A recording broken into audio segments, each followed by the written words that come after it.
नमस्ते, प्रणाम, हर हर Mahadev. Guys, power star Pawan Singh का आज वाला गाना जो है एक नया कीर्तिमान रच दिया है, एक नया रिकॉर्ड बना दिया है। आपको बता दें कि बहुत से लोग इस गाने को ऐसा बता रहे हैं कि गाना जो है वो किसी भी लायक नहीं है, गाना भी बेकार है।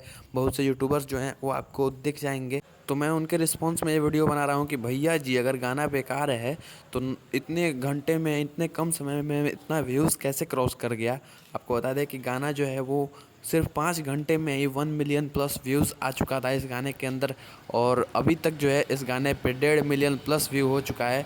और लाइक की बात करें तो लाइक 1.5 लाख के करीब हो चुका है अभी। पिछले कुछ समय से पवन सिंह के गाने पे उतना अच्छा खासा रिस्पांस नहीं मिल रहा था जितना इस गाने को मिला है, क्योंकि अभी तक जो पिछले लोकगीत आए थे उन लोकगीत में अब बहुत कम व्यूज़ आए थे। इतने घंटे में, जितने घंटे में 1 मिलियन प्लस हुआ है उतने घंटे में तो वो सब गाने जो थे वो सिर्फ और सिर्फ 5-6 लाख के करीब गया था, जो कि इससे पिछला जो धनिया है जान गाना आया था। लेकिन इस गाने को उन सबसे अच्छा रिस्पांस मिला है, जो कि दर्शाता है कि गाना जो है वो सुपर हिट है। गाना जो है वो लोगों को पसंद आ रहा है। इसके लाइक्स, कमेंट और व्यूज़ को देख के लगता है कि जो गाना है वो लोगों को अपनी तरफ अट्रैक्ट कर रहा है, जिससे बार बार लोग इस गाने को सुन रहे हैं। और ये गाना जो है भोजपुरी इंडस्ट्री में एक अलग ही लकीर बना देगा, एक अलग कीर्तिमान स्थापित कर देगा, जो कि पवन सिंह के सुपर हिट गानों में से एक हो जाएगा। वैसे आपका इस वीडियो के बारे में क्या ख्याल है, कमेंट में ज़रूर बताना। मिलते हैं अगले वीडियो में।